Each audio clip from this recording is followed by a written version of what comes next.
The Deep Media Pulse, Decoding Brand and Content Evolution, a video podcast powered by Licensing Magazine and Animation Journal. Today we're in conversation with Mark Backler, founder of Sketchbook Games, live from the Bologna Licensing Trade Fair.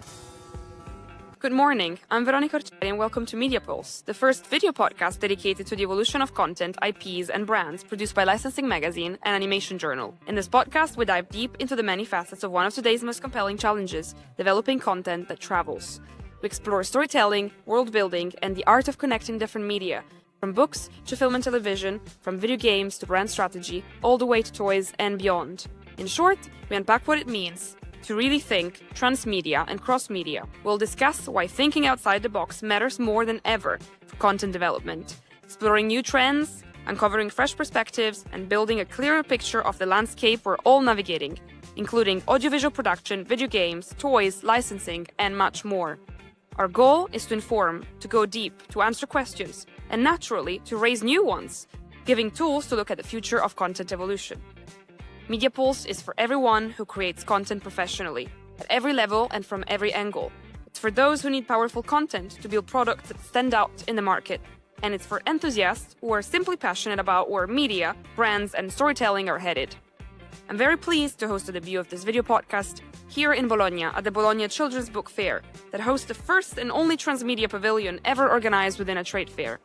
Here, brand specialists work side by side with audiovisual content creators, video game producers, and toy manufacturers, all under the roof of the world's leading publishing fair for children and young adults. We couldn't have chosen a better stage. This is the place that, more than any other, embodies the evolution of content for children and youth across its many forms. And with that, let's get into the first episode of Media Pulse. And let's welcome Mark Backler, founder of Sketchbook Games. Thank you, Mark, for being here. And we're going to discuss with Mark the concept of the translation from books to games and IPs in games. So, Mark, I would first ask you to introduce yourself and Sketchbook Games. Hi, I'm Mark Backler, founder of Sketchbook Games. We've been running for 10 years now. We've released a game called Lost Words Beyond the Page, which is a 2D platformer game, half set in the pages of a diary, half set in a fantasy world.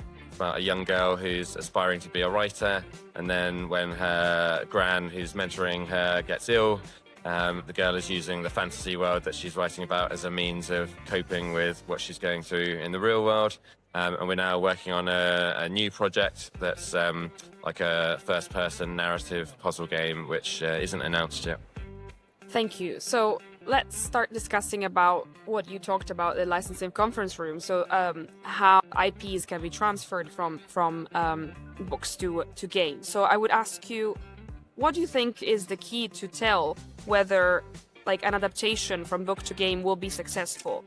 And how can it be measured beyond just the sales? So beyond just the economical evaluation, like how can we consider the adaptation successful by looking at things like the engagement or building a new fan base? That's great, yeah. So I guess there's a few metrics you can look at, and one might be the quality of the translation, how accurate it is to the source material, and how happy the fans are with it, which is also related to the engagement of if you've done a great job with taking your IP to a new medium, then a lot of your existing fans really happy and engaged at getting to experience that world in a different way. And and you'll see that in the numbers of people, but then it's also as well as engaging those existing fans, hopefully it will bring in new fans. Like, if you're taking a book IP and creating a game for it, then there's likely to be game players who've been aware of the book, who might now, love the game, enjoy that, might go and seek out the book off the back of that. It's kind of how I have experienced some IPs of like seeing a TV show of it to begin with and really loving that, and then going back and reading the book that was the source material, like with Northern Lights. And so, in this sense, do you think that that transmedia across media, transmedia, but transmedia specifically could be, the future, could be the future of storytelling, the new standard. Like in this sense, like what role do games play in this new standard? If you think that could be a thing.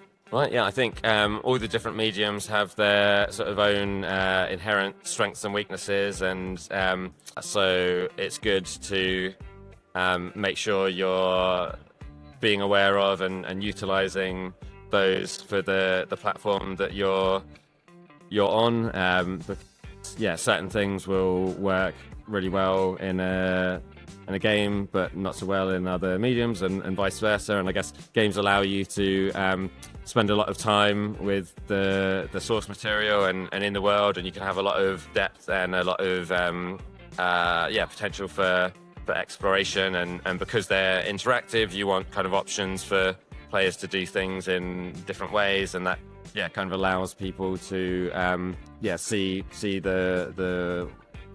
this fictional world in a new light. And I would say, what do you think are the hardest things that to translate from the page to the game? Like what are the things that inevitably feel too complex to transport from the book to the game? But then at the same time, switching the question on the other side, what are the things that the game can bring to the book to give the book new life, new breath, and effectively new readers, we could say, that are reading in a different way, that's not just reading the book, but it's going through the story in first person. So how do you think, what are the things that can be pros and cons of this translation from book to game? So I guess in terms of things that can be difficult, I guess for games, it can they can scale for the budget, but sometimes it can be more expensive than people think to create a game. And if you have a really complicated world, then to do that justice can be tricky.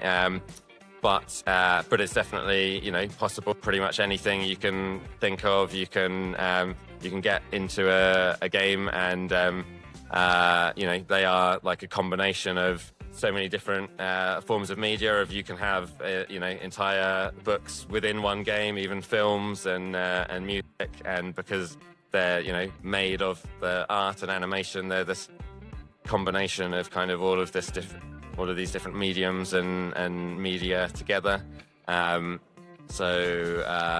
It kind of just depends on the scope and the budget, really. But I think there's a lot of flexibility for whatever you want to translate, and sometimes it's just kind of having the creativity and like design sense and planning to figure out how best to translate it. Because if stuff is done in too much of a rush without enough thought, then it can not really do the material justice. So, and you obviously want the highest possible quality and experience that you can provide for your players and your fans of your book.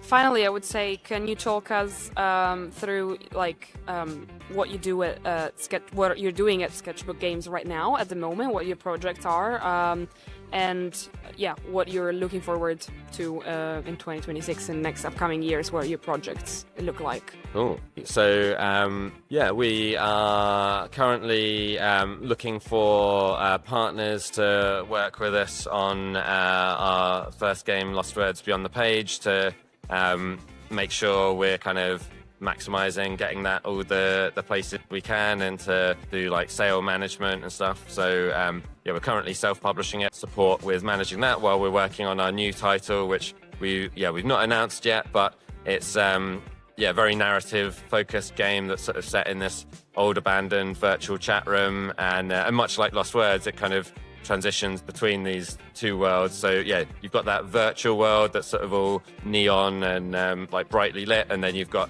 the kind of real world bedroom of your character, and so you're looking for information in there that will allow you to unlock things in the virtual world and vice versa. So you're kind of jumping between these two sections and reconnecting with old friends who you'd lost contact with.